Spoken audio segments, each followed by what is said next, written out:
Man, we live again 3 times in a row. We can't get enough of y'all. We just keep coming back. Your boy Big Abundant, my main man Dwight. We in here going live. So happy to be with y'all again. 3 times in a row, man. For Three sure, for times, sure. 3 times in a row. What you opening us up with today, man? You bring the energy. What you got? Yeah, let's just go ahead and do my basics, fundamentals, and foundations. This is the quotes because this is allegedly, some of the ones that figured it out. We can start with Earl Nightingale. He said that scholars throughout all times argued over almost everything, and that there was only one thing that they could come to consensus agreement on, and that's what he coined the strangest secret. He said that we become what we think about most of the time. We become what we think about most of the time. We become what we think about most of the time. Then King Solomon backed that up in Proverbs 23:7, I believe. He said that as a man thinketh in his heart, so he is. And James Allen added to that, as he continues to think, so he remains. Buddha said all that we are is the sum total of our thoughts. So let's really look at that, right? So if you add up your thoughts or you multiply your thoughts and you look at your current results in any area of your life, you shouldn't be surprised. But I know sometimes we sow seeds and we forget that we sowed that seed and we don't recognize our harvest. But the law of sowing and reaping, right? As you sow, so shall you reap. That's what it is. All right. Then Ralph Waldo Emerson, he's one of the all-time greats. He said that a man is what he thinks about all day long. All day long. A man is what he thinks about all day long. So, what did you think about yesterday? What did you think about, or what was your predominant thought before you dropped off to sleep?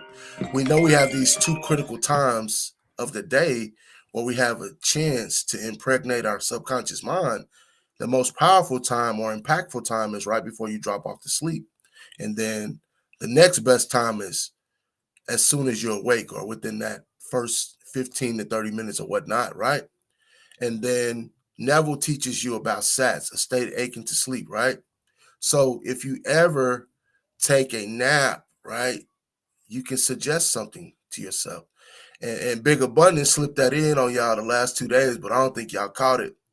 You are the suggester, and you can suggest to yourself. Napoleon Hill talks about it, conscious auto suggestion, and you receiving suggestion from outside yourself, heterosuggestion, and it all equates into the mental diet or self-talk, internal dialogue, inner conversation. This is the juice. That's why you gotta connect with Big Abundant, man. Big Abundant is the truth. So let's get into it, right? James Allen. I recommend this book to everybody. As a Man Thinketh. Man is mind and mind is man. Evermore he takes a tool of thought, shaping forth what he wills, brings forth 1,000 joys or 1,000 ills. He thinks in secret and it comes to pass. Environment is but his looking glass. Let's look at something that it said. It says, you create 1,000 ills. You create 1,000 joys. How are you doing this? With your predominant habitual thought, passing it to Big Abundant.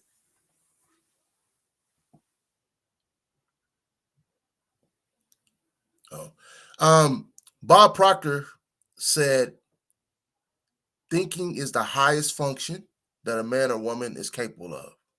Thinking is the highest function that a man or woman is capable of.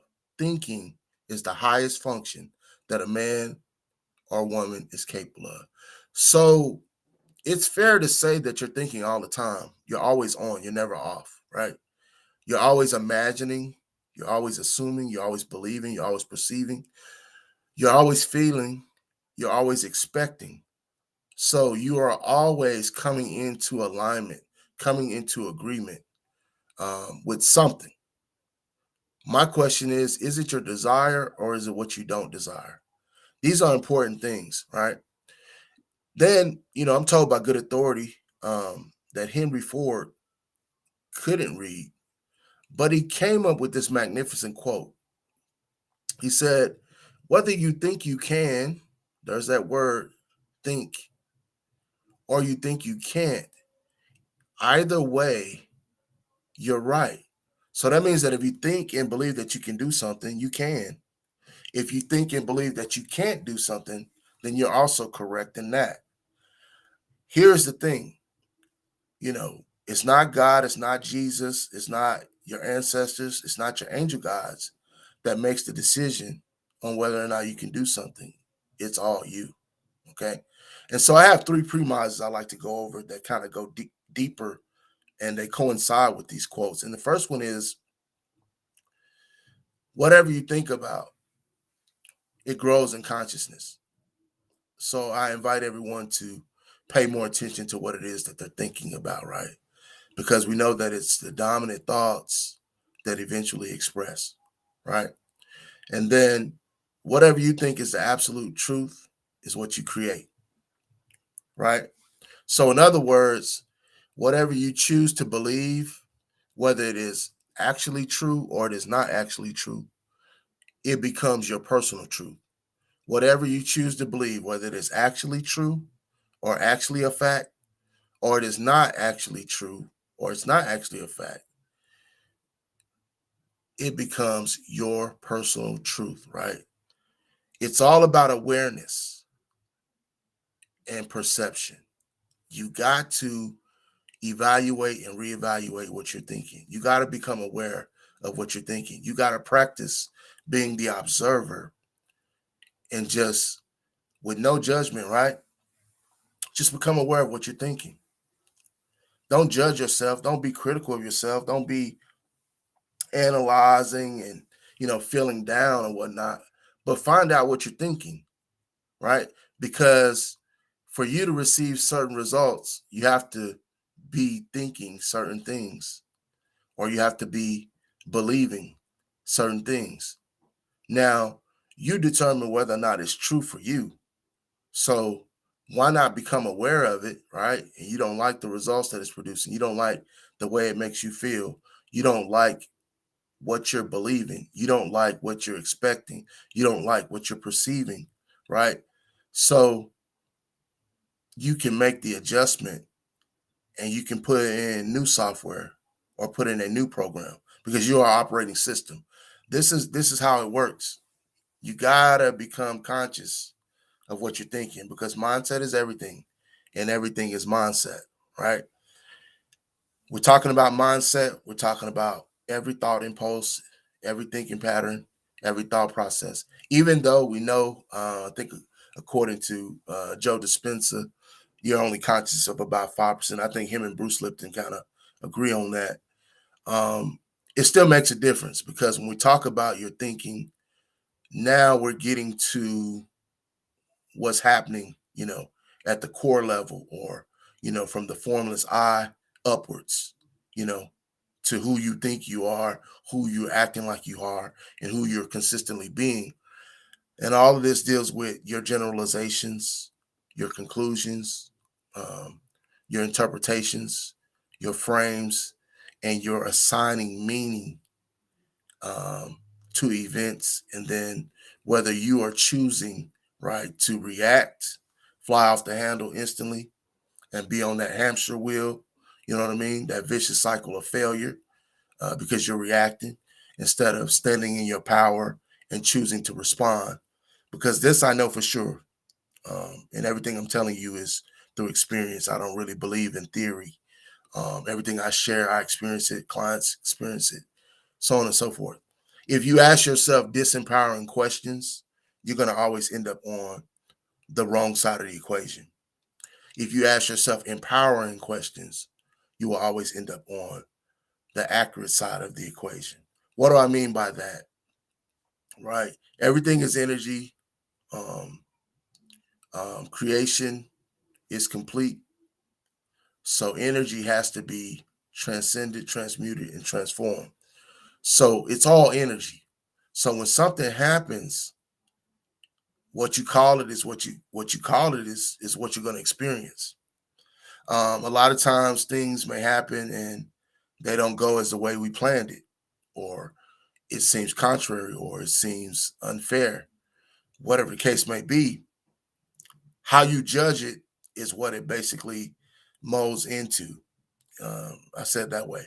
So when something happens and it's opposite or it's contrary to how you would have liked it to go, don't be so fast to label it. How about asking yourself, what does this come to show me? What is this saying to me? What is this teaching me? Or what can I learn from this? Because life is like a roller coaster, right? Sometimes you're at the bottom and you're heading up. You're at the beginning of it. You're in the middle. Sometimes you're at the top. Sometimes you come back down. It's just cycles, just like the seasons, right? Spring, summer, fall, and winter. Um, you have these seasons, just like the farmer, because we're all farmers essentially, and the mind is the garden. The 4D is the garden. You got to prune and you got to weed. You got to nurture and cultivate your garden. If you don't, the weeds automatically grow. So negative things or what appear to be contrary are going to happen, but you're encouraged over and over and over again not to judge by appearances. Why? Because nothing stands still, nothing stays the same. It either becomes better or it grows worse, right? So either you accelerate or you disintegrate. Either you grow or you die, right? I think it's Abraham Maslow that said, you either step forward into growth or you step back into comfort, but it's not comfort. It's actually danger because nothing stays the same. Everything's moving, everything's vibrating, everything's operating off of a frequency. This is what it is. So getting back to the interpretations, the generalizations, the conclusions, the framing, and the assigning meaning to. So, between the ages of 4, 7, and even sometimes up to age 8, there were different experiences across your life, right? Relationship wise, how you saw your parents or how you saw your grandparents or how you saw uncle and their significant other or aunt and her significant other. So there were between 1 to 3 potentially intense events that you witnessed or experienced, first person point of view, and you labeled it, right? Same thing with money.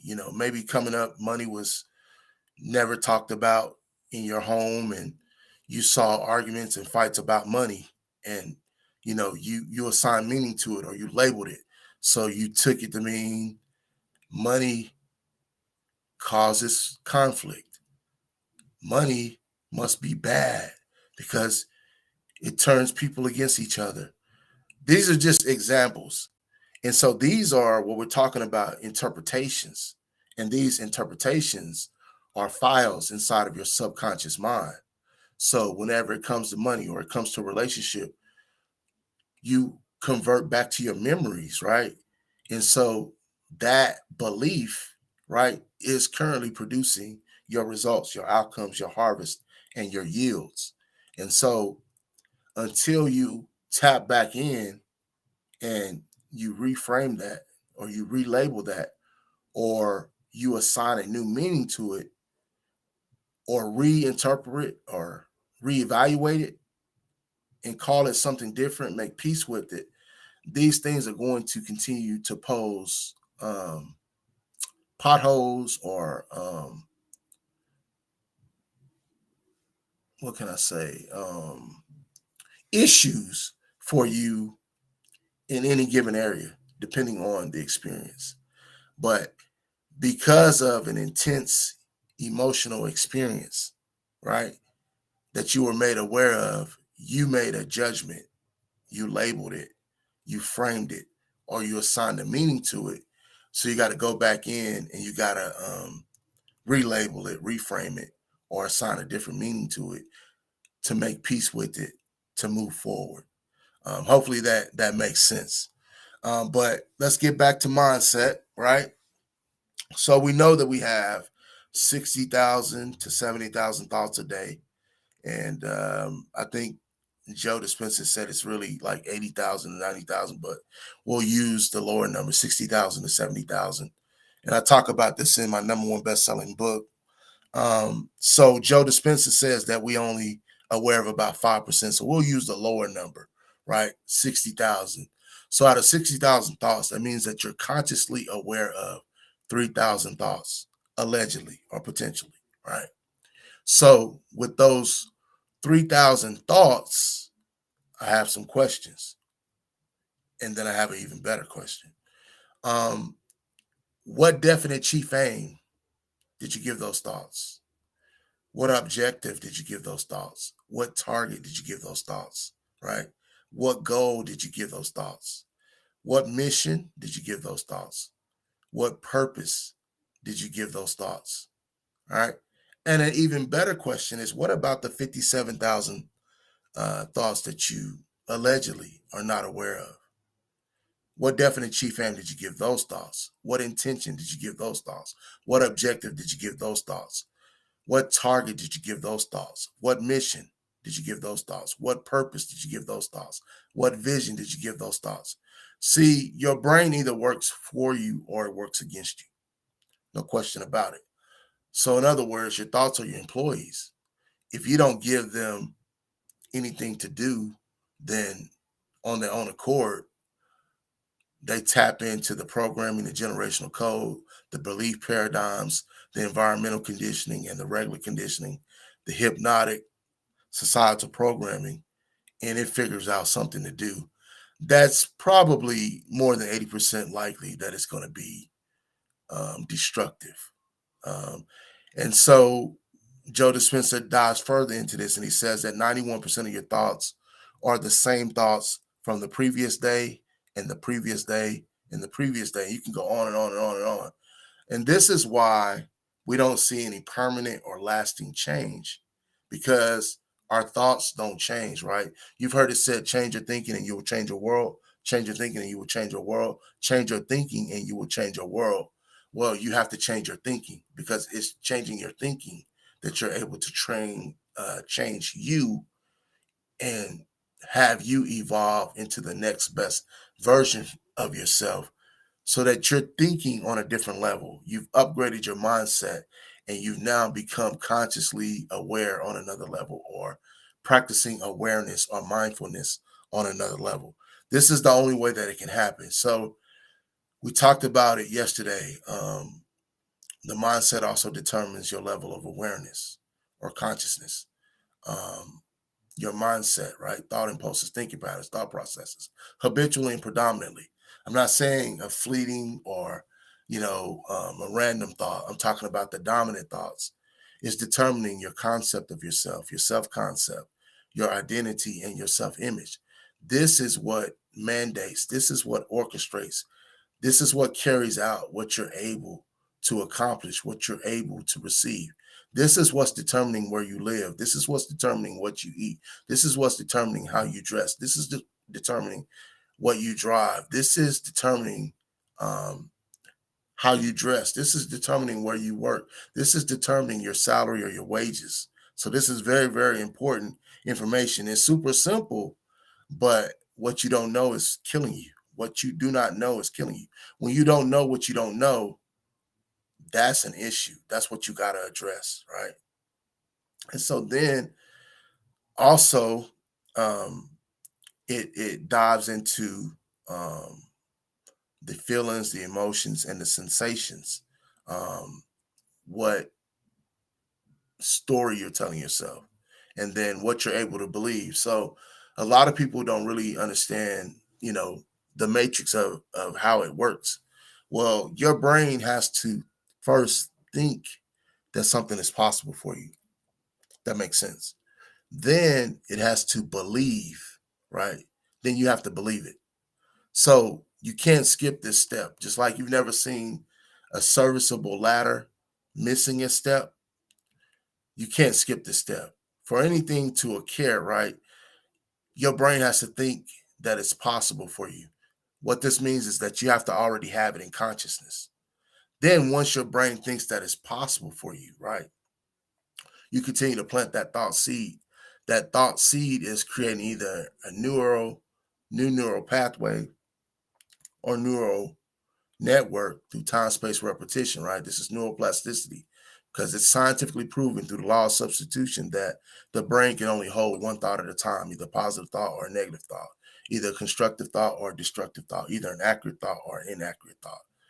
So you keep planting that thought seed, and then eventually it gets past the ego and the critical analytical divide. The subconscious accepts it. The subconscious mind is the prover, just like the copy machine at FedEx, Kinko's, or FedEx Express. Um, Whether you put it physically on the glass and lower the top, or you put it through the chute, all that copier can reproduce is the original, the raw material that you gave it. That's how the subconscious works, right? It's illogical. It doesn't argue with you. Through repetition, right? Emotion, words, or images, it reproduces the message or the memo that you give it. It's the prover. It's guaranteed to bring it into your life. It's an automatic process. That is why you have the mess that you have in your life that you got to convert to a message, right? That's why you have the test that you have in your life that you got to convert it to a testimony, right? So the thought seed that brought the test can't be the same thought seed that takes you into the plus side and it becomes a testimony for you, or your breakthrough, your transformation, your end desired result, your payoff, right? So you got to plant a new thought. Nothing changes unless something changes. Nothing changes unless something changes. Nothing changes unless something changes. Nothing changes unless something changes. Nothing changes unless something changes. And the thing that has to change is your thought, right? What you think feelingly, you will be experiencing. What you think feelingly, you will be experiencing. What you think feelingly, you will be experiencing. What you think feelingly, you will be experiencing. What you think feelingly, you will be experiencing. What you think feelingly, you will be experiencing. So what you think upon, you draw into your life, you're experiencing your reality. What you think upon, you draw into your life, you're experiencing your reality. What you think upon, you draw into your life, your experience, and your reality, right? So all of us are doing one of these three things, two of these three things, or all three things, or a combination of these three things all day, every day. And it comes from Deuteronomy 30:19, where it says, choose this day, right? The curse or the blessing. How are we doing this? If you choose to think negatively, consistently, insistently, and persistently, you are choosing the curse. If you choose to think positively, consistently, insistently, and persistently, you are choosing the blessing. And then some of us are observing the 3D. Like we're looking to the 3D for validation and for approval or as a sign, like the birds before land, right? And so it's pointless to do that because if you observe the 3D, you're going to replicate it or duplicate it. But all the time, there's something else stirring up inside of you. So let's say today is March 24th. So let's go back from February 24th to March 24th. You've been having all kinds of thoughts. You've been having all kinds of emotions, feelings, and sensations and moods. You've been telling all kinds of stories across different areas of your life, right? And so you've been speaking outwardly certain words. So now, you know, the month's time, gestation period, and it may be a little longer. No one knows that. I'm just giving you an example. You've been through travail, and so now you're about to birth something. So something new is about to come into your 3D, right? All right. So we know this. This happens just like nature, just like the grass grows, just like the leaf grows, right? Just like there's food provided for the birds, just like there's continual flow of water. Everything works according to nature, right? When you're on nature's side, you're going to win. When you go against nature, you're going to lose, guaranteed. And so it's pointless to look at the 3D because those are dead thoughts, dead stories, dead feelings, emotions, and moods and sensations, right? Um, Old words. And so they still have to filter through your lens and your filters, right? And it produces whatever results it produces. But you shouldn't focus on those end results. You should be focusing on what's going on in the internal, what's going on in the inside, what's going on in the inner, because you're currently like a distribution center, right? You're producing something else that's about to take the place of what's currently in the 3D. Hopefully, this is making sense. This is what James Allen is talking about. He thinks in secret and it comes to pass. Environment's but it's looking glass, right? This is what Earl Nightingale is talking about. We become what we think about most of the time, right? That's what Solomon's talking about. As we think it in our hearts, so are we. And as we continue to think, so we remain, right? And so I'm inviting and encouraging everybody to tap into mindset, have a mindset shift, have a mindset upgrade. You're perfect, whole, and complete just as you are. The issues with you are dealing with mindset and then your belief system. You may have to tear down your belief system because it's the belief system that you built when you were 7 years, from ages 4 to 7. And so that no longer serves you. It did serve you at one point in time where you would have never established the beliefs, right? They kept you in the comfort zone. They kept you safe or whatnot. But now it's time to reevaluate those beliefs, right? It's time to reevaluate that mindset. It's time to shift. It's time to pivot. It's time to upgrade, right? And it's time to build new beliefs in spirituality. It's time to build new beliefs psychologically. It's time to build new beliefs mentally, right? It's time to build new beliefs emotionally, right? It's time to build new beliefs relationally or relationship wise. It's time to build new beliefs uh, vocationally or business wise. It's time to build new beliefs socially, right? It's time to build new beliefs personally, and it's time to build new beliefs, most importantly, economically. You know, so you're perfect, whole, and complete. You're full. You're satisfied. You're fulfilled. You're in a state of bliss. But the issues are with your mindset and your belief system. There's not anything wrong with you. You're perfect. It's nothing wrong with you. It's not personal. But you have these programs running in your subconscious mind. You have the generational codes running from epigenetics, from the third generation all the way back to the eighth generation. It can go as far back as the 14th generation. A lot of people having issues with money, family members had certain customs. Family members, both sides, maternal and paternal, may have taken poverty vows. Um, they might have participated in, just different sayings, to encourage the curse and so on and so forth. And so this is why I've kind of tapped into why mindset is so important, because it encompasses so much, it impacts and it affects so much. And when you talk about your generalizations, when you talk about your conclusions, when you talk about your interpretations, when you talk about your framing or your frames, and you talk about your labelings and you talk about your assigning meanings, it's just paramount. And it's just time to really reevaluate things, because often when you reevaluate things, you come to different conclusions. Passing it to Big Abundant. Man, you've been holding it down. I had got a phone call from somebody I had been waiting to speak to, so I had to take that. But I know you've been holding it down in here. Oh, no I worries. I Was don't your even. was your kid okay? Your kid's okay? Oh yeah, kids good, kids Okay, good. That was okay, actually a client. okay. But Got you. yeah. But we good, man. I don't even know where we at. I heard you talking about how the beliefs come back from generations, and I was in Barnes and Noble yesterday, and I grabbed this book called Buddha's Brain, and it's been Okay, my latest read that I've been getting it through. But it's been okay. talking about how practicing mindfulness and Mm-hmm. this type of thinking that we think about, this type of stuff we push on to people.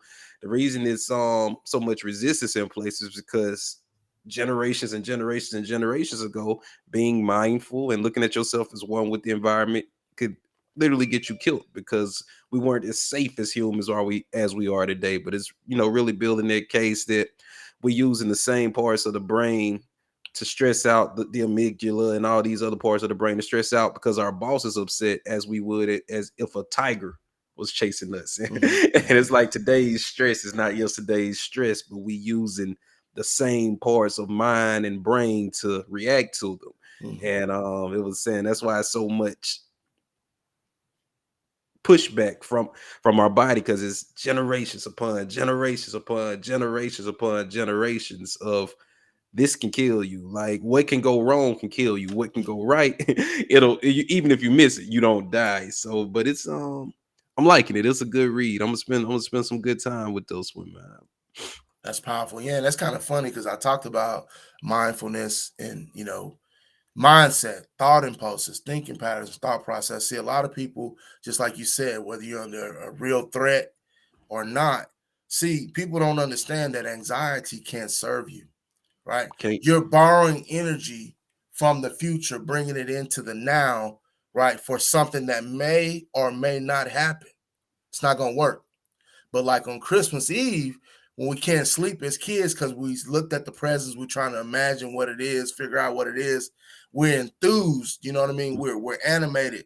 And so that's borrowing energy from the future and bringing it into the now. And it causes us to be overzealous. And we can't go to sleep. And they tell us, oh, we're going to put the pepper in your eyes and you got to go to sleep, or we're not going to let you open the gifts and all this stuff. But that's anticipation, right?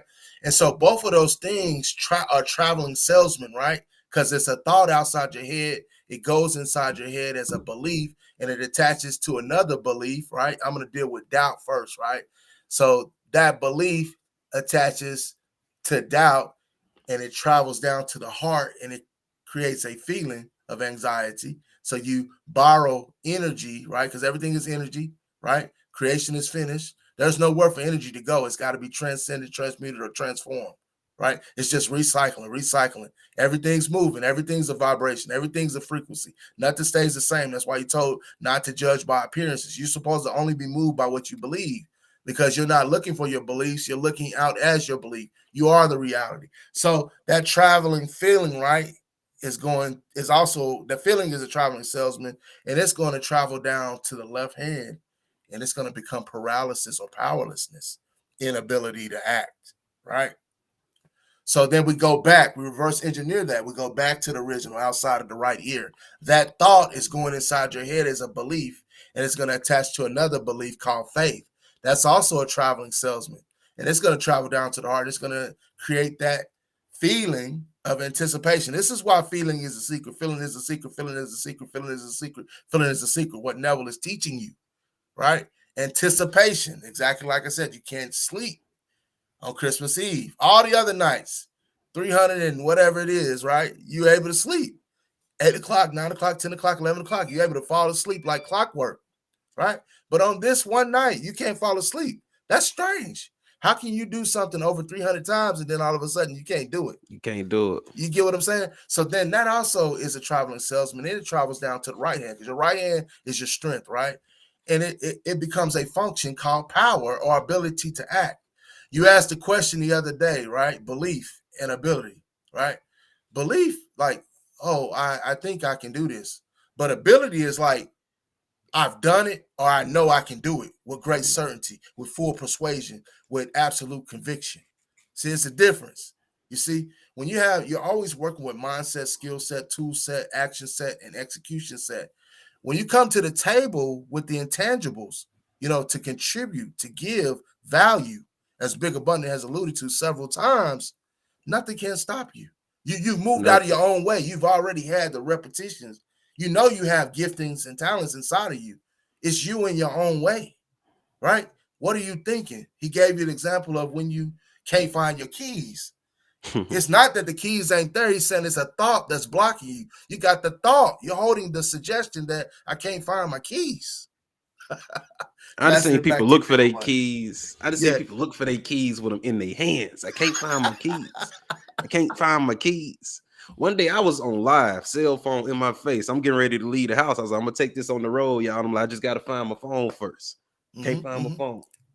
My phone in my hand. I can't find my phone. Then I stopped, breathe, looked at. I'm on the phone. Like, and it's like that for your solutions in your life, man. You can't find it because you can't find it. You can't do it because you can't do it. You have not because you ask not. And asking is done in consciousness. You don't use this to ask. Use this to convince you, but you don't use this to convince God. Yeah. Like, you use this to convince you, but thinking and asking is done in consciousness. Is done in what you feel in your heart. Like a lot of times, well, it's not new, but even as hypnotists, a lot of hypnotists learning this thing called heart coherence and getting the brain and the heart to work together. And they'll have you do things like put these hands over your heart and have you breathe in for 12 seconds and out for 12 seconds and really timing those breaths to get the brain and the heart moving at the same frequency, because you manifest quicker when the brain and the heart are working together. You pray better when the mind and the heart are on the same page. And a lot of times we see it all the time. You got the mind going that way and the heart going that way. And I don't care what that textbook told you, that heart is more powerful than that brain when it comes to manifesting. 1,000,000 times more powerful. 1,000,000 times. Very powerful. And what he's talking about, so at all times you're secreting um, different fluids. At all times this is going on. And so people don't even know that they are addicted to chemicals. That's why they're angry. That's why they're sad. That's why they're depressed, because these chemicals, right? This substance, this sustenance, these hormones are being released, right? So when you're angry and you're off course, you're releasing cortisol and norepinephrine, and that's breaking down your immune system. This is what he's talking about, brain and heart coherence. But when you're thinking, he gives you a suggestion and he just tells you, hey, tell this story to yourself, right? You've been having this issue with money. How long? 20 years? I don't care about that. I don't care about the circumstance. I don't care about the conditions. I don't care about the situation. I don't care about what side of the tracks you came from. The universe don't know your color. The universe don't know your sex. The universe don't know your age. It's blind. It's unbiased. It's like Isaac with Esau and Jacob. It care Yeah. about what you feel like. If you feel worthy of the blessing, you can get the blessing. So when he said that when you're thinking in alignment and you're going, everything is going to come into alignment. Yes, at first, when you take Big Abundance suggestion, you're not going to believe it. But he's just telling you to just ride it until the wheels fall off. Keep telling yourself that money comes to you easily or whatever he gives you, right? And so at first, you're not going to believe it. Believing is involved, but your job is not to believe it initially. Your job is to just keep saying it. Time, space, repetition. Time, space, repetition. Time, space, repetition. Time, space, repetition. Time, space, repetition. Reiteration, reiteration, reiteration, reiteration, reiteration. Persisting, persisting. Not an outward persisting, an inner persisting. Persistent, persistent, persistent, persistent, persistent. If you just listen, trust yourself, believe in yourself, believe that this man is a professional and that he's giving you the prescription. Take the prescription like you would from a general doctor or a specialist that you got filled at CVS or Walgreens or wherever you got it filled, Drexel, whatever. What you hold or what you think in your mind, you will eventually hold in your hand, passing back to Big Abundant. Man, picking up right where you left off. One of my favorite things to do with a client. This happened in every first session. As they talking, I'm finding out what words hang them up. And you speak his words like money, his words like health. I make you show up to my first session with a stack of index cards. Every time I identify a word that's hanging you up, because I've learned as a hypnotist, it's easier to change your vocabulary than to change your mind. But you think in words. It's hard to change your thoughts, but you think in words, pictures. So if I can help you every time you say the word money without you even trying to subconscious say, oh, money, that's the stuff that flow easily to me. That's that stuff, that's energy. It's not that green stuff. It's the vibration that I resonate because of who I am. When I can get you to think about money that way, now these affirmations going to take a whole new level. Because it's one thing to say money comes to me easily, but when your belief about money is that money is this stuff you got to work real hard for, and maybe you'll get lucky and get some, that affirmation ain't doing you no good because your belief about money, the thing that come easy. So hard work gonna start. You manifesting more hard work, you manifesting more hard circumstances. So get you an index card. You remember how you used to study vocabulary words in school? You would write the word on one side and the definition on the other side.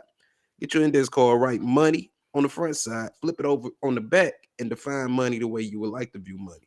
Study that card several times a day.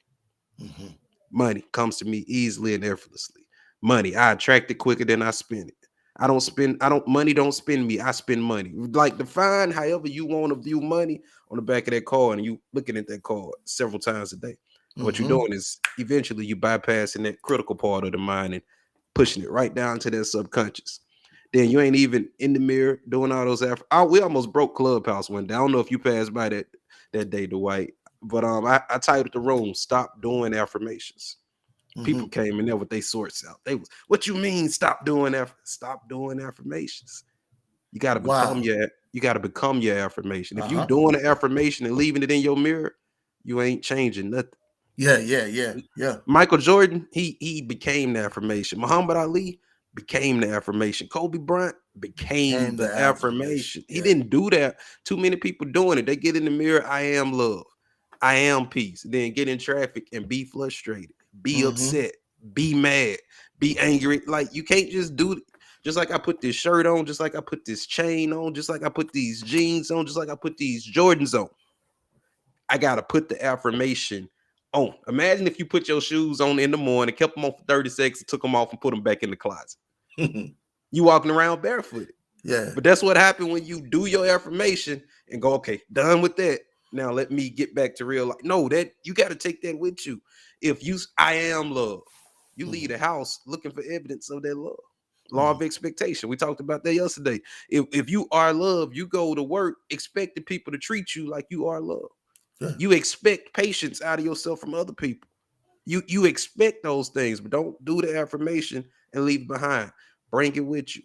Don't come to a session with me and leave the session feeling good, but throughout the day let it fall off. No, bring it with you. Keep it on you. It's something of value. Wear it. Passing it back. Yeah, so I got 3 different what's the names going on, 3 different group sessions going on. It's actually 4, but I said this phrase in 3 of them, and man, you should have just seen their facial expressions. I told them, I said, it's not enough to believe in God, right? What Neville tells them. You got to believe as though you are God, because you are God, right? And then I said, your faith in God is only as good as your belief in yourself. Say that again, man. Your faith in God is only as good as your belief in yourself. Your faith in Jesus, right? Or your confidence in Jesus is only as good as your confidence in yourself. And you just like, it was quiet. It was like, did this dude say blasphemous. Did he say this? Did They this waiting dude on you really to get struck down. Did this dude really say this? Like that's what it is. And so you got to find out about these parts that help you. Let's break it. Oh, I'm sorry. Go ahead. Go ahead. Oh, I was just gonna say, let's make it super plain. Let's bring this to a worldly example. Let's say my son Ralph. He believed in his dad. He believed, man, my dad one of the greatest hypnotists. My dad one of the greatest coaches. My dad can do this, and this. But Ralph don't believe in Ralph. Ralph belief in me. It'll get him started. But it ain't gonna follow through for his belief in me. Can't do it for him. As his father, do I want him to believe in me? Do I want him to know that he can trust me and that he can lean on me and that I'm always in his corner? Yes. But when he step out of this door and go to school, his belief in me only gonna take him so far. He got to have some belief in Ralph. He got to have some belief in his own ability. Believing in my ability can't do nothing for him. And if I could, I would do everything for him. But I can't. I can't. I can set him up for success, but it's still gonna take some belief in himself to connect those dots and follow through. That's how it is with us and God, man. Like you should believe in God, but you got to have some belief in you to follow through. Like Moses had to believe in Moses to some extent to go get the people free from Pharaoh. His belief in God all along wasn't gonna do it. And it clearly tells you to work out your own salvation. Who do you say that I am? Like, work out your own salvation. So God's not going to bring you no water because you can get it yourself. Right. He's not going to bring you a turkey sandwich because you can get it yourself. And then with Moses, like since we on Moses, like when he first went to Pharaoh, that stick he was holding, God say throw that on the ground. God didn't give him something new. He used the stick he was already holding. He said throw that on the ground. Then that turned into, man. It's something already in your life. It's something already in your life. You're already holding it. It's already in your hand. Yeah. Go ahead. I interrupted you. I got excited. Oh, no worries. You already got it. What was I gonna say? I lost track of it, but this is why thinking is so important, man, because thinking makes it so, thinking makes it so, thinking makes it so, thinking makes it so. What are you thinking about yourself within yourself? What are you feeling about yourself within yourself? I keep telling you, nothing that me or Big Abundance is going to help you if you don't practice self-love and self-care every day. So we know reality. This is the way reality works. Whether you agree with it, whether you understand it, whether you comprehend it. Rather you think it's fair. None of that don't matter. It's a reflection. Everybody is reflecting back to you. And so this is the way I like to say it, right? You wouldn't go into Bank of America and draw out $500 in $5 bills, right? And walk the streets and allegedly, the panhandlers or whatnot who allegedly life happened to, would you just randomly hand out $5 bills, right? You wouldn't do that until you ran out. You would not do that, right? Well, precisely 100x. That's what you're doing when you don't take control of your thinking. Because every time you have a thought, whether it is on autopilot, automation, or automatic, right? Coming from the subconscious, or you intentionally, deliberately, predominantly, habitually do it, you're using a measure of energy called ATP, a unit of energy. Thought is your life force. Just like you wouldn't give away your money, which is a representation of your energy. It's the energy of money, right? We've been taught the left side of it, right? Just like our mind wants to do the easy thing, the lazy thing, go to the negative thing. It just wants to automatically, oh, I failed at that last time. Instead of assessing a different set of circumstances, conditions, and situations and scenarios and saying, hey, I can do that. This is my first step. This is my next step. This is my next step. This is my next step. Inch by inch, it's a cinch, right? Well, that's what's happening to you. You're wasting your life force. You're wasting energy. And it's 100 times more valuable than that $5 bill, because thought creates the manifestation of that intangible into the tangible, of that invisible into the visible, of that unseen into the seen, as that formless into the form. Like, this is what quantum physics and quantum mechanics, right, is showing you. And they can't do nothing with quantum physics. I studied it. Like, I mean, my self 3, it converts. So I have programs, self 1, 2, and 3. Self 3 takes you into your authentic self. Once you know how everything works, nothing's off limits, because you're no longer in that hypnotic trance. You're no longer operating off the hypnotic societal program. You're no longer fear-based, error-based. Now you're into love, right? Now you're into gratitude, and you just believe that, hey, it's only abundance. Only Hey, abundant. I'm aligned with big abundant. I'm aligned with big abundance. So you don't even have to believe your belief. You can believe big abundance belief until you get your belief strong enough to receive it or allow it. Passing it back to you. Man. And like the power of thought is so real. I used to go live on this app called Bigo during the pandemic. And anybody who know about Bigo, you know Bigo is the wild, wild west. Like Clubhouse got a little bit of structure to it. Bigo is the wild, wild west, man. And you could do this thing on there called matching, where you pretty much go live and you just hit the random button, it'll put any random person on the screen. And man, people would come on the screen, people who were known for tearing people down and just being disgusting, nasty people. They were like, "Oh man, I ain't for you that motivational dude, man. I ain't even for to do that with you." And it was the energy, like the energy. People gonna reciprocate the energy you carry around. Then nothing in my energy say victim. Then nothing in my energy say you was finna like run over me and talk to me crazy. And I wasn't even gonna say nothing bad. I was gonna exit and go to the next person. I ain't got time for it. But me and these people, we would stop, sit down, and have really interesting conversations. Found out that a lot of these people were intelligent. They were merely online playing a role to just to get attention and to get compensation. But the energy you carry around, I'm telling you, man, people treat when you start thinking different, people like outside of money, outside of all this stuff, people treat you different. People will pay for your company. People want you around. I got a good friend who's an entrepreneur. He has a venture going. And at the time he called me, he started this venture about 4 years ago. And he called, he was like, "Hey, I want you in on this." And he was telling me how much I would need to buy in and get in and everything. I was like, "I'm not liquid right now, man." I was like, "Maybe you give me about 3 months to get liquid, I could get in, but I'm not that liquid right now." He was like, "Brother, I want you on the project. I want your energy on the team. Forget the money. Like, can we get your presence on this project?"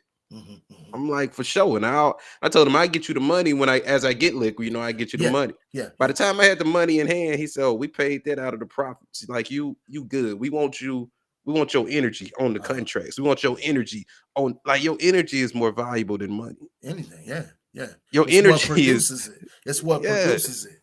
The paper is the Tenfold. representation. Yeah, Yeah. yeah. Big facts. Big facts. Work Yeah. on your energy, man. The best, if you want to be rich, become valuable. You'll get everything you want is on the other side of you thinking differently about you and you assigning a different value to you. Because like God asked me, who do you say I am? Mm-hmm. Most Who, important question in the Bible. That's the most important yeah, question in the who do Bible, you right? say that I like? I could tell you who I am, but who do you say that I am? Hmm. That's why he was able to tell Peter that, you didn't just receive that normally. You know what I mean? That was given Mhm. to you through a heightened awareness. You know what I mean? And so that's just critical. So I alluded to a little bit earlier about the energy of money, right? The negative portion. Well, the energy of money is for blessing and benevolence, but we've been taught against it. Supposed to So they're going to circulate. have to tear out these beliefs. Money don't grow on trees. Oh, I don't want any of the old world goods. A rich man can't enter the kingdom, can't be too spiritual, and have all that money. Well, money in and of itself is spiritual because it's energy. It's just energy. It's an energetic exchange, right? Mhm. It will always be. It will always be. Um, you got to work hard for money. You can only get, money from the job. Um, all of these stuff. These are the invisible assumptions, like you said, that's hanging people up, just like the words. Yeah. See, your assumptions play out into your reality. You know what Jesus I mean? wasn't rich. He was abundant. You ain't got to have a pile of money when you can manifest. Yeah, what he told that dude, go get the coin out of the fish's mouth. So yeah, Yeah. let's talk about that. Let's talk about that. Yeah, So let's see, go there. Peter came from his perspective, his vantage point, his perception, his viewpoint. That's why Jesus clowned him or checked him. Peter, he wanted to figure out how Jesus knew what he was thinking and what he had did. He didn't think that Jesus was capable of paying, but he gave the right conscious answer. This is what we're talking about when he tells you the conscious mind is what you know, and the subconscious Subconscious, is who you who are. you are. You know what Yeah. I'm saying? So he was wondering how Jesus picked him because Jesus is clairvoyant, he's clairaudient. You know what I'm saying? He used psychokinesis, he's telepathic.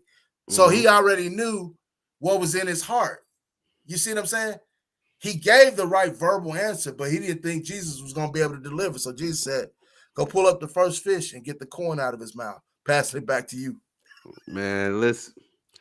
And it's really what I want people to understand when you study in scripture. It's two covenants in the scripture. You got the covenant of the slave and you got the covenant of the master. Now, you can read the Bible as a slave and you're going to interpret it as a slave. My suggestion is when you read the Bible, read it as a master.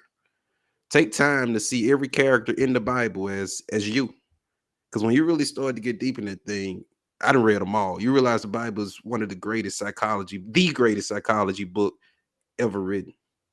You realize that the 12 disciples are the 12 disciplines of mind, and it's Jesus working on Jesus and calling Jesus to order.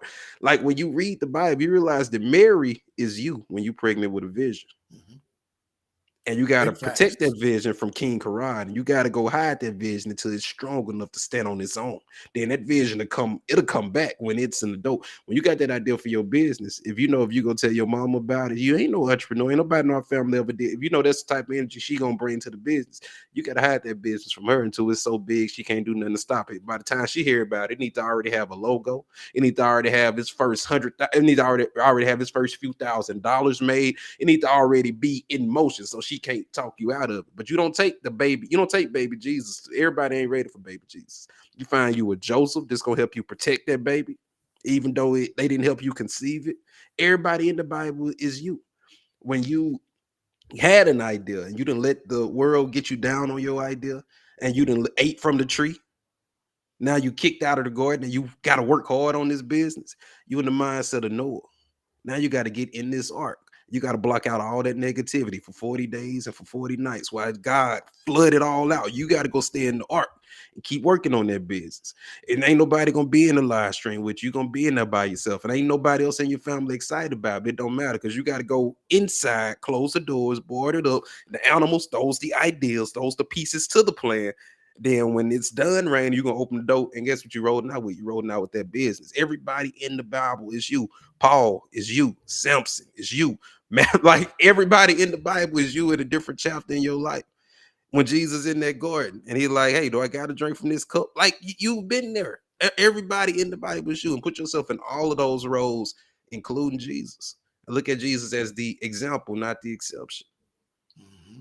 See Big, yourself big in that fact. role. And if that's a stretch for you, just ask yourself hypothetically, if I was Jesus in this situation, how would I feel? So you can see that Jesus was dealing with the same things that you was dealing with, but he went to the Father. He got absent from his body and present with the Father. He didn't try to, every time they say he went to the Father, that means he came out of the conscious and went into the subconscious. Mm-hmm. He went out of what he knew and went down to who he was. Who he was being. Every time they talk about a garden in the Bible, it's a metaphor for mind. Mm-hmm. Every time. Gethsemane, all the gardens, the garden that Adam and Eve was in, they were in the garden with all this abundance in it, the mind with all this abundance in it. What happened? They started focusing on the one thing that they weren't supposed to have, the good and the evil. They would stop looking at the good and went looked at the good and evil, and they corrupted the mind. Now they had to work hard on it. That every time they talk about the garden in the Bible, it's metaphorical. Yeah, and I broke that down, I think probably about a month ago to a class. John 15, every time he's talking about the branches and he's talking about the prune, that's all talking about thought. I don't see why people don't get it. Like the church has really messed up a lot of things, but that's why you got to link up with people like Big Abundant. There's several others out there to really get the information and decide what your truth is. Can't nobody tell you what your truth is. An independent study. Ooh, Yeah. Independent study on your own. This is so important that, man, this is the only way. There's only two ways really for you to accelerate, for you to have the life that you were meant to have. It's only through study, right? Because you can only get, he said, in all that getting, get understanding, right? The only way you can get understanding is through study, right? And then the only other way is just apply, integrate, implement, appropriate, demonstrate. Like, everybody thinks that like something's gonna fall in their lap, man. This is what I'm saying. Big Abundant got to live this stuff and practice this stuff every day. And even if it fall in your lap, you gotta be conscious of what it is. Mm-hmm. You gotta. And so it's so powerful, just showing y'all that Big Abundant. See, y'all think, this is the way the world think. They think that Big Abundant, right? He been studying all these years, almost 20 years. And they think that, oh, he been doing it for 20 years. So they think that he can just come in here and teach this and not live it, not practice it every day. Man, do you know that Michael Jordan was up every day, 5 a.m. to 8 a.m., getting his own workout? Then whether he did it at home or he did it at the facility, then he participated in the Chicago Bulls first practice and second practice. Do you get this? This dude say he did more work in 3 hours than probably most people do in a week. Now he doing this every day, 7 days a week. You know what I'm saying? Outside of the game days. But he still had extra routines. Another private trainer, Tim Grover. Even on games, he had weightlifting. Like, dude, his schedule's laid out. Big Abundant schedule's laid out. Y'all think, Big Abundant can't sleep till 10 o'clock. He can't be calling in the hogs. Big Abundant up at 6. He getting the kids ready, getting them off to school, and then he going into, hey, I got to do this. Okay, I got to climb at 9. He has a private workout just like Jordan. That's what people get this illusion, because even people are like, man, your work ethic is relentless, because there ain't no end point. There ain't no stopping point. It became a habit. You got to keep going. The work became a habit. Like, you know how you get hungry for food or thirsty for water when you don't eat and drink? That's how I am with this information. And bro, if I try to go 3 or 4 days without studying, I would get sick. Yeah. I better throw in an audio book. I got to get something. I got to go find a good pot. I got to get fed. But rewinding back a little bit to what you were saying, people think that the people who did the work don't got to apply it. That's why I originally got into the work, because I like, if I just study real hard and I get it, life gonna be on autopilot from here. I'm gonna have it. And boy, was I wrong. I thought I was gonna be, I'm gonna do these books, I'm gonna take these courses, I'm gonna learn this stuff, and I'm gonna become this hypnotist, and I'm gonna just be able to, zap myself, and I'm gonna be good for life. And what I done found, with every level come new stuff. Like, at every level come new stuff. And I'm glad, because I'd be bored. Imagine if you got the life of your dreams at 25. What you gonna do for the next 30, 40, 50, 60 years of life if you done got it all figured out? But I've learned to get excited about challenges. Yeah. Don't get scared, get curious. Because the magic The magic cannot happen, and it will not happen inside your comfort zone. That's Mm-mm. why the critical analytical divide in your ego is controlling you. It don't want you to get out. The magic happens just outside of your comfort zone, right? So Kiss your fear. Yeah. sometimes you gotta when the ego is acting up, it is an important part, right? It plays important roles. That's where But you gotta desires come from. let it know that you are the adult, though. So sometimes you can put the ego in the regular back seat and just put on the big seat belt. But sometimes it's acting up. You got to put it in the kid's seat, strap it in, and then you got to Mm-hmm. put the big seat belt over it. So it let it know, hey, I do need you, but I'm the boss. I'm the chief operating power. I'm the source. You part of my team. It's my movie. I'm the main actor. I'm the producer. I'm the videographer. I'm everything. You know what I mean? You just playing a role. So understand your role, stay in your lane. That's what you got to do. And when you do that, things work out for the better as you continue to work. You work towards your best. So this is very, very important. I want to give the 3 premises that I do to go deeper into the thoughts. So what you think, right, it grows in your consciousness. So you should pay more attention to what it is that you're thinking about, right? Then the second premise is that whatever you think is the absolute truth is what you create. In other words, what you choose to believe, whether it is actually true or it is not actually true, it becomes your truth. You can believe anything. I'll give you an example. Let's say I got 25 people, right? Well, I got 25 people. I got 2 sets of 25 people, right?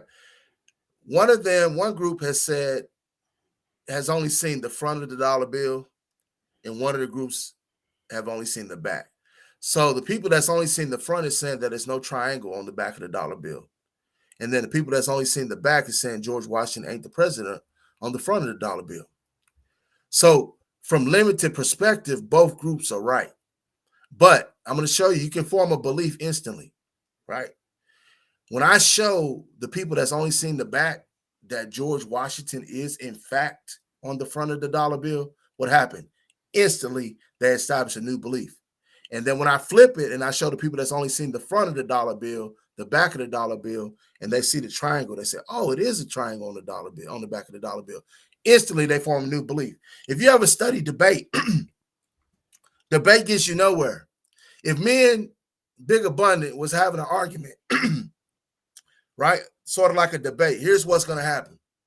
He's going to double down on what he believes. I'm going to double down on what I believe. It's going to be no movement. 10 out of 10. So debating is pointless, right?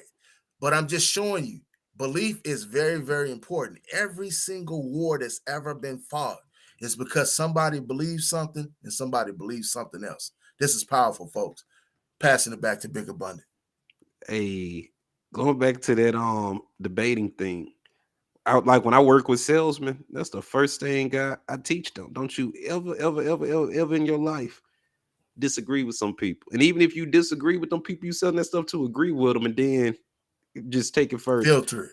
Filter it. Oh, you exact. Oh, that's too much money. You're right. That is too much money. So what we gonna do about it? Do we need to set it up in a payment plan for you? How do we need to fix the fact that it's too much money? Like, don't go. Hey, it's just an investment yourself. You're looking at it wrong.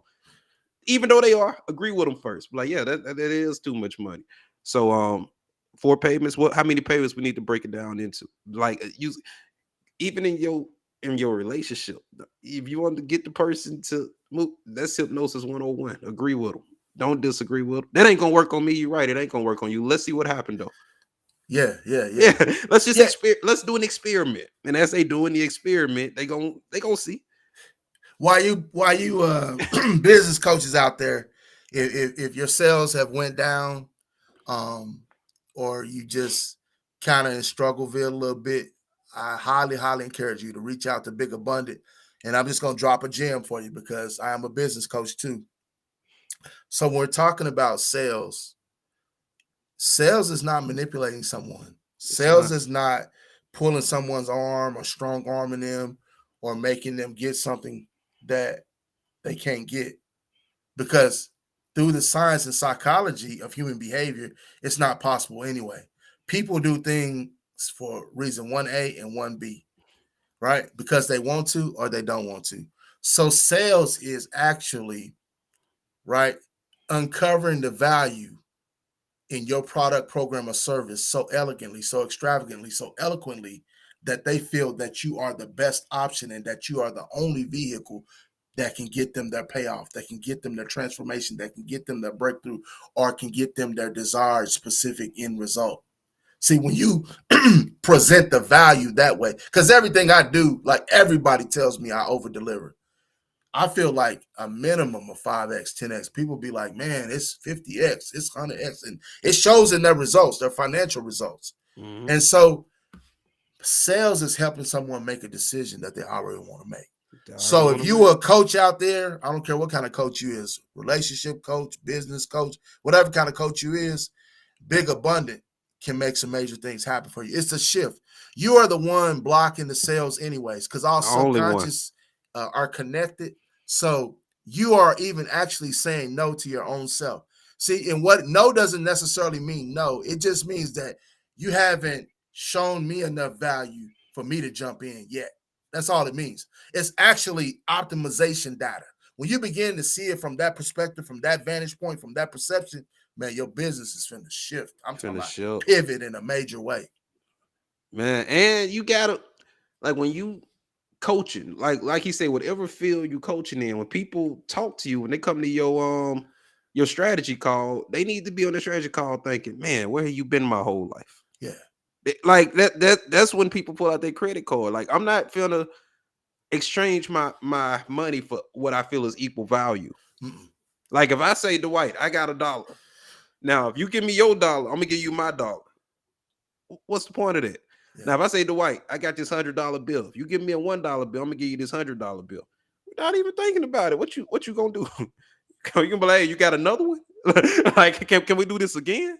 So if I got this package, this costs $10,000. $10,000 on the surface seems like a lot of money.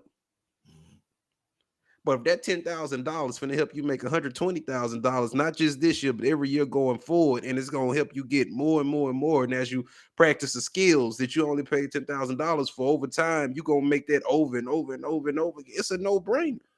But what a lot of coaches mess up at, they be trying to trade a $500 course for $500. It's worth $500. Well, if you want $500 from me, it needs to be worth $1,000. Need to be worth, like, then it's a no-brainer for me to give you the 500. But I'm not finna give you $500 for another five. I'm not changing $500 for $500. Mm-hmm. So ask yourself, if this course was a $10,000 course, if you want to sell for 5,000, ask yourself, if this course was a $10,000 course, what would it entail? Mm-hmm. Now you sit down and build a $10,000 course, knowing whole well, wow, you're gonna sell it for 5,000, or you're gonna sell it for 7,500. Mm-hmm. And then what you do is, the first time you might teach that course in person, but you're gonna set it up to where the next time it could be a video course. And now you done made your money, and it's still now it's selling itself. Sit it on the website, you go walk off and do stuff. But it's simple, but it ain't easy. Mm-hmm. If that makes sense. It's Big simple, facts. but it's simple, but it ain't easy. Big facts. Big facts. And see, a lot of I know clients that I've had, instantly they get relief, and then their just confidence just skyrocket, because it's all confidence, man. When you got the right energy and people, this is what you got to do as a business coach or a coach, right? Or a life coach, whatever you want to call yourself. I'm really not impressed with titles. I just get the results.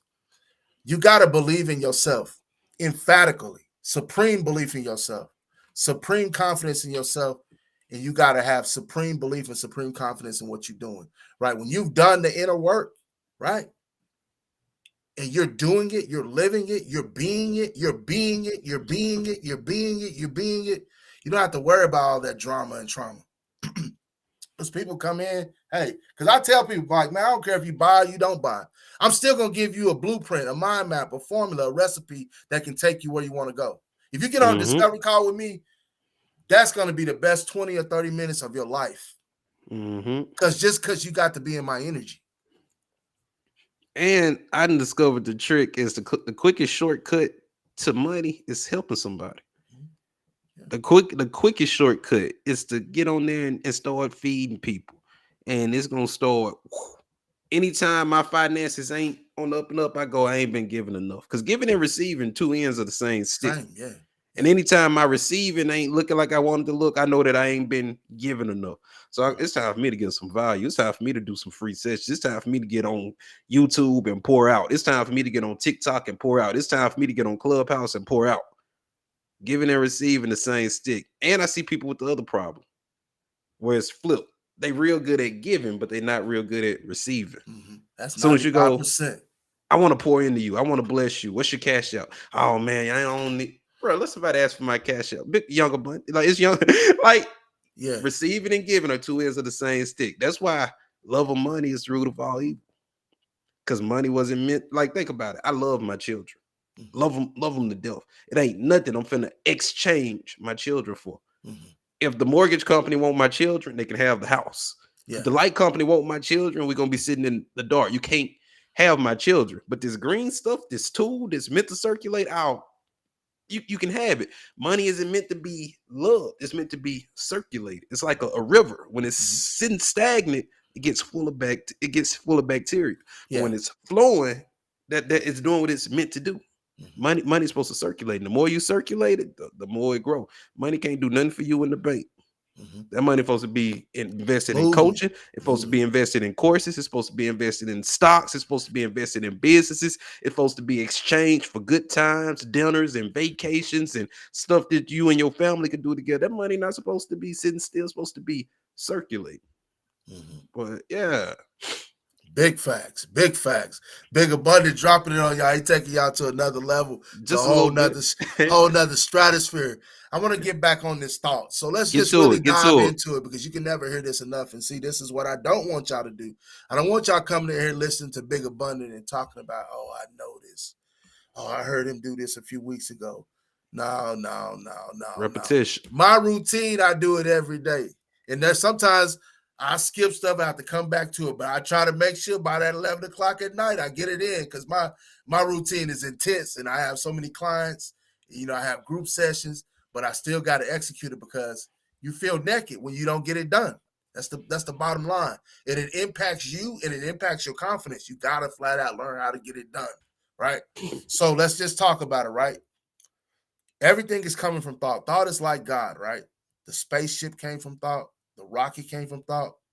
The airplanes and the you buy tickets for the private jets, the train, the bus, Uber and Lyft. Now let me break y'all down. Let's just talk about Uber and Airbnb. Uber don't own no cars. Leverage. See, everybody want to give excuses why they don't got money. But as long as they buy them excuses, and as long as they buy them rational lies, what is a rational lie? The reasons your ego give you why you don't have what you so strongly desire and that deserve and worthy to have, right? Troward don't own no cars. Uber don't own no cars. Lyft don't own no cars, but man, they are like the fastest growing companies, right? Airbnb, they don't own no properties. It's about leverage. Everything is about leverage, folks. This is why you need a coach. See, if you didn't need a coach, and everybody needs coach, multiple coaches. I got a coach. I got 3 coaches. I got a coach and multiple. I was saying multiple mentors. Yeah, same here.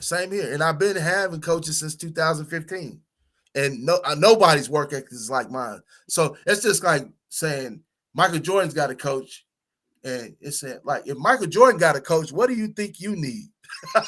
Right. And then one day it got to the point where one of my mentors reached out to me, because it's multiple. Like, you got spiritual, you got marriage, you got raising children. It's multiple areas of life. I'm coaching one of my coaches in another area. He helping me over here. I'm helping him over here. So like saying you work with a coach, it ain't saying this person here and I'm there.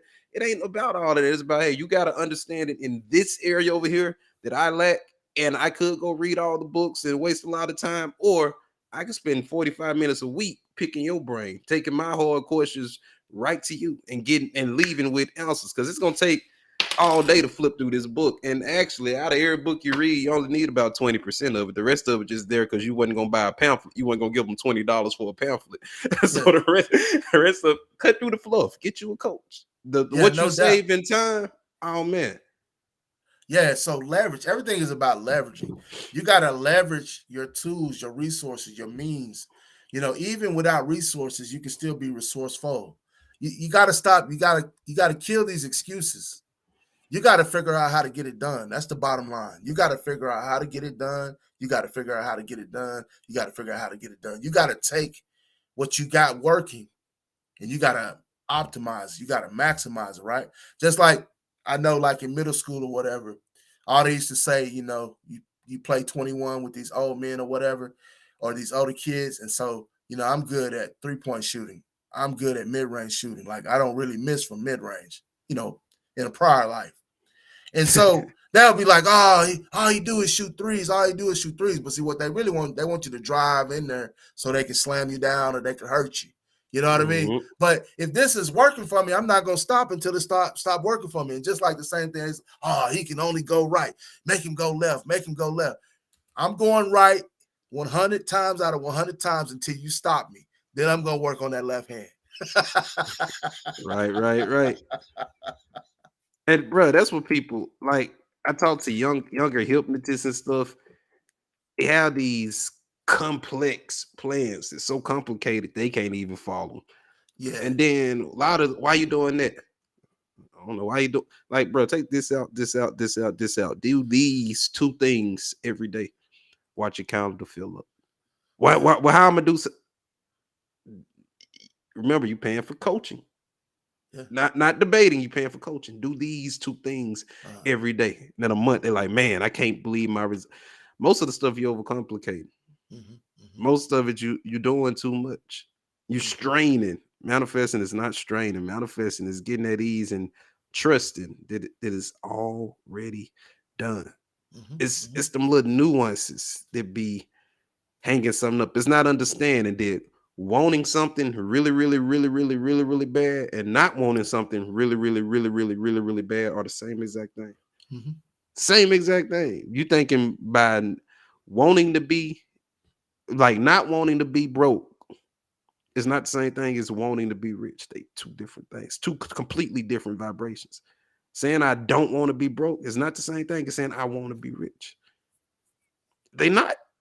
I know it's a minor nuance, but that's the reason you work with a coach. It's the minor nuances that's hanging you up. Saying I don't want to smoke cigarettes is not the same thing as saying I want to be smoke free. It's not. It sounds like on the surface, it sounds like it's said. That's what I just said. No, it ain't. That's what people do. I'm sorry, just real quick. Oh, go ahead. That's what people do when I tell them, oh, Brian Tracy's quote, you're not what you think you are, but what you think you are. They'll say, you just said the same thing. I said, no, I didn't. Evaluate the quote. I don't even give it to them. I say, no, you need to go check it out. Go check it out. Imagine your partner saying, instead of saying, I love you, they go, I don't hate you. Like, I like to put it right here where you can see it. You go, I love you, they go, I don't hate you. What I'm gonna do with that? Like, the mind don't know, like, okay, well, how do you feel about me? And that's your subconscious. Okay, I understand you don't want to be like, you don't want to be poor. Okay, what, like, imagine getting in an Uber. We was just talking about Uber. Imagine getting in the Uber, getting in the back seat and saying, don't take me to the mall. I hate the mall. All them teenagers there, they ain't got no money. They out there fighting and stealing. Don't take me to the mall. I hate the mall. If I'm your Uber driver, I'm gonna just put that thing in drive and start driving, and I'm gonna not take you to the mall. And by the time I finish not taking you to the mall, you're gonna owe me so much money. What's up, Nene? But that's you going through life. When you're going through life talking about, I don't want this, your heart ain't getting no younger. Your lungs ain't getting no younger. Your skin ain't getting no smooth. You talking about what you don't want. Okay, but the clock is ticking. What do you want? With exquisite clarity, yeah. Yeah, you can't hit a target that don't exist. Yeah. What are we aiming for? That's step 1 of the session. What do you want? Okay, how can I help you? I want to be happier. Okay, and when you are happy, how will you know? Because when you've been working with me for 6 months, somebody say, hey, is it working? I want the answer to be, oh yeah, it's definitely working. But how do you measure happier? Like, yeah, I guess some days I feel like, no, how will you know when you're happy? I know I'm happy when I wake up in the morning and I'm excited to get out of bed. I know I'm happy when I'm pulling up at work and I'm smiling and not dreading going in. I know I'm happy when I see a positive increase in my bank account. Like, we need some Like go back, take it back old school, SMART goals, specific, measurable, attainable, relative, and time sensitive. And then we're gonna Yeah. take it a step further, them well-formed outcomes. But these vague goals, like it don't motivate. Just like recently I was moving the TV from the living room to into like the dining area. Uh-huh. And it ain't that the TV was heavy. It's that it's big and awkward, and it ain't really nowhere to Yeah, to put your maneuver. hands. Yeah, Yeah, yeah, you ain't got nowhere to really get a good grasp on it. That's your yeah, subconscious mind with your goals. It ain't nothing too heavy for yourself. We're talking about the part of you that built you, the yeah, part of you that took you from sperm cell to everything you got right now 10 fingers, 10 toes, heart, lung. We're talking about that part of you. The yeah. goal ain't too heavy, but the subconscious can't grasp it, can't grip it, it don't know what to do. You want more money? Here go $1. Well, no, that ain't enough. Well, you didn't tell me what was enough. What do you want? What do you want? Like even Jesus, when he would heal people, he could see the man was limping. How can I? What can I do for you? What like what do you want? God not filling in the gaps for you. Have not because you ask not. That's powerful. What are you asking for? Not to be sad. Okay, you know how many other emotions out there? What if we took? You don't want to be sad? What about extremely depressed? What about uncomfortable? What about sick? It's so many other things other than like, what do you want? I want to wake up every morning feeling energized and creative. I want to feel inspired beyond belief. I want to walk in any room like God Himself sent me in that room. I want to walk in any room, get on any live stream, share any stage with anybody with my shoulders back, chest out, head up. I want to Big just get to facts. this point where I can flow, where I don't even get on, where I get on the stage, I don't even know what I'm saying, but I got so much faith in my God that I know He gonna put it in there and it's gonna come out exactly what the people need to hear. That's what I want. That's what I want. You think my birth certificate say Big Abundant? You think Deborah named me Big Abundant? No, but I had a vision. I want people to call me Big Abundant. Yeah. And first people like, bro, we ain't calling you no big, like, bro, your name Jake. I ain't calling you that. I just had my 31st birthday. My family got me a cake. Guess what was on the front of that cake? Big Abundant. I said, y'all finally catching on. I thought y'all wasn't gonna never catch on. Y'all finally realizing who I am, but I had to sit in it by myself Yeah. for a while because family, girlfriends, cousins, the people who I thought was like gonna be like, oh yeah, yeah, yeah, yeah, yeah. They was the main people. It's the strangers. Like like I done learned this in my business. Strangers support you harder than people who knew you your whole Oh life. yeah. Yeah. You trying to get your YouTube channel going. You sending the videos to people you know, like, hey, go like this for me, go comment for me, go do. 1 out of 10 of them gonna do it. Yeah. And they ain't gonna watch it. They're gonna kill your retention rate. Yeah. Let it Yeah. play for 7 seconds, click the like and get off. I don't Yeah. even send my videos to people I know no more. I send my videos to people who only know Big Abundant. Yeah. Those are people who appreciate them. Those are people who, because I had to realize they ain't doing nothing wrong. My family is my family. They not my customers. They not my group. They not my tribe. They my family. They who I celebrate my birthday with. They who I hang with when I'm not working, when I'm not being big. They don't know Big Abundant. They don't even care to know Big Abundant until they get a headache or they want something that Big Abundant can help them get. But they don't want Big Abundant. They want Jake. I got to share Big Abundant with the people who excited about Big Abundant as I am, and not be trying to push Big Abundant on people who I got. In the time it'll take me to convince them, I can go convince 1,000 strangers. Like when if you start a business, you're a new entrepreneur. Your family is your family. Let them be your family. You're gonna attract the people who gonna support their business. Don't stress yourself out about the people who care about you. They ain't even supporting me. They probably ain't ever gonna support you. Let it go. I'm glad you said that too, because I feel the same way. And like my mom would tell me, "Oh, you got to crawl before you walk," and all this kind of stuff. I don't listen to it, but I'll be like, "Yeah, that's why I don't." I just be behind the scenes, and so that brings me to Clubhouse. Like several people, like big wigs, like they get mad because I don't come to their room. Right? They be emailing me and everything, but I only get on there literally to check when I set up classes because sometimes I forget, but only for mainly my Tuesday and Thursday classes when I'm able to conduct them because I got like a couple groups going and I got a few one-on-ones or whatnot. So when my schedule was free, I did more. I do as I can. I want to give. But what happens every single time I grab the mic. So I'll be in a room and it's 500 people in there and you guys right? Honor me when I come in there. You know what's going to happen when I grab the mic. Every single time I'm aiming to do what Mike did last 3 seconds of the fourth quarter, 1993. You know what it is. Tear it up. So you want me in your room, but you got 500 people in there. You can't even get them to sign up for my YouTube. Why should I come in here and drop this level of value? I don't need this. I already know what I'm dropping. I already know what it is. I've been doing it for years. They used to get me years ago. I ain't gonna lie, they used to work on me. But these days, no. I need you to go ahead and subscribe to something that's complimentary. I'm not even asking you for no money. Costs. I'm asking you to click a button. Yeah. If it's really all that in a bag of chips, then why won't you join the YouTube? You know what I mean?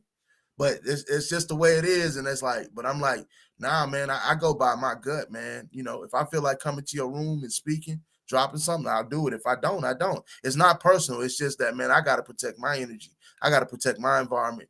I got my loyalties is to my clients. Right. I got it's to me first, my family, and then my clients. You know what I mean? That's what it is. Yep.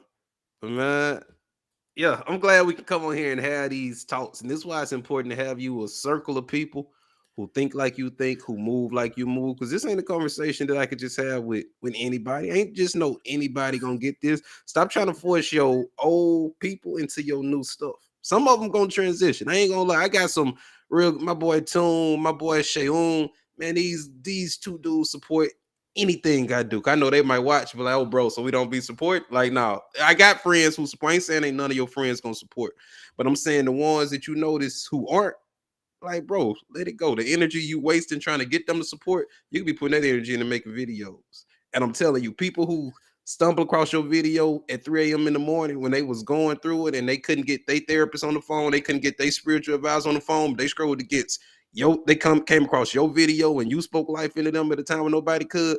That person finna like everything you put out. They finna comment under every video. That person gonna be a true supporter. Stop wasting your time trying to make people support you and go manifest you some diehard supporters. I got people who they so crazy about Bigger Bund. They will fight you over Bigger Bund. One day we was on Clubhouse and somebody came at me sideways. It was about 3 people. I was like, yo, it ain't that. Yeah, like he don't gotta agree. Like he can talk, y'all let him live. But they was finna take that man head off. I'm like, it ain't that serious. Yeah, he can agree to disagree. He wrong, but he can disagree. But yeah, man, manifest you some diehard supporters. I promise. It's nearly 8 billion people in the world. I promise you, it's 10,000 people out there who waiting on you, and your sheep know your voice. Let's take it back. My sheep know my voice. If I don't resonate with you, you don't like the fact that I got a nose ring, and that just means I'm not for you, and that's okay because I don't want to be for everybody. I got a hard enough time getting some time off now. I don't want to be for everybody. If I'm not your cup of tea, good. And I'd rather you figure that out on YouTube than in a discovery call. Big fact. If I piss you off on YouTube, I'm gonna really piss you off in a 1-to-1 because I keep it light on YouTube. If you don't like me on YouTube, you're gonna hate me 1-on-1. Yeah. Like, so become stream, make that content, be your authentic self because the real you gonna come out. Yeah. So they might well meet the real you before they even exchange money with you. I want you to get because what you see is what you get, man. Yeah. I can't coach you and really pour into you when I'm not being my true self. Yeah, and you're an open book anyways. You can think you're hiding, but you're not hiding. You know, because everything is a reflection of the mirror, man. You know, you can, I guess, have the facade or mask for so long, but eventually it's going to show. It's going to come to light. It's definitely going to come to light. Well, hey, we finna get some closing remarks going in here because it's time for me to get back to this schedule. Yeah. But hey, thank you for coming again, man. Thank you for blowing it up because I jumped on like a 10-minute call. And you got anything you want to say before we land, man? Yeah, I just want to just with inspiration, right? Encouragement. That's what I do, right? So I just want to give a couple quotes. If you can dream it, you can do it, right? That's Walt Disney. If one advances confidently in the direction of his or her dreams and endeavors to live the life which they have imagined, they will meet with success unexpected in common hours. Henry David Thoreau. And then this one's from Colin Powell. A dream doesn't become reality through magic. It takes sweat, determination, and hard work. Okay. I love it. I love it. I love it, man. Love these quotes you be bringing, man. You bring so much energy into them.